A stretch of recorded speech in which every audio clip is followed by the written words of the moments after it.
રાજકોટ શહેર વિસ્તારમાં ચોરી જેવા બનાવ ખૂબ જ વધી રહ્યા છે ત્યારે રાજકોટ તાલુકા પોલીસ સ્ટેશન વિસ્તારમાં ઓટો રિક્ષામાં પેસેન્જર બેસાડી ખિસ્સામાંથી રૂપિયા સેરવી ચોરી કરતી ગેંગને ઝડપી પાડવામાં આવી છે। તેમજ જડુસ હોટલ મેઇન રોડ પરથી એક ઇસમ તથા બે મહિલાઓને ચોરીના રોકડ રૂપિયા તથા ઓટો રિક્ષાના મુદ્દામાલ સાથે ઝડપી પાડ્યા હતા। આ દરમિયાન ધોરણસરની કાર્યવાહી હાથ ધરવામાં આવી છે।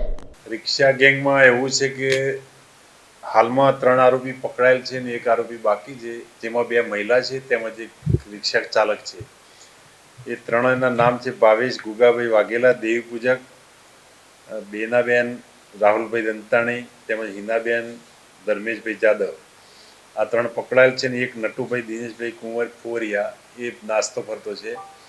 આ ત્રણેય પેસેન્જરો કોઈ બેઠા હોય, કોઈ વૃદ્ધ વ્યક્તિ રિક્ષામાં બેઠા હોય તેમજ તેમને પાસે તેને વાતોમાં રાખી તેમજ આગા પાછા થઈ તેમના ખિસ્સામાંથી દાગીના હોય કે કોઈ મોબાઈલ હોય કે રોકડ રકમ હોય કે વોલેટ હોય એ સેરવી લઈ અને પછી રિક્ષાના ડ્રાઈવરને કે ઊભી રાખીને ઉતારી દે અથવા રિક્ષાના ડ્રાઈવરને એવું જણાવે કે મારે બીજે જવાનું, જેથી પેસેન્જરને ઉતારી દે। એમનું કામ ચોરી કર્યા પછી ઉતારી દે પેસેન્જરને।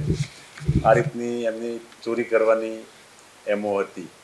આ સમગ્ર રાજકોટ શહેર તેમજ ગોંડલ તેમજ રેલવે સ્ટેશન નજીક તમામ વિસ્તારમાં આવરી લેતા એમના અલગ અલગ જગ્યાએ ગુના નોંધાયેલ છે અને કોઈ પણ એમની જગ્યા ફિક્સ નહીં, તેમ છતાં રિંગ રોડ ઉપર વધારે 150 ફૂટ રિંગ રોડની વધારે એમના ગુના દાખલ થયેલા છે।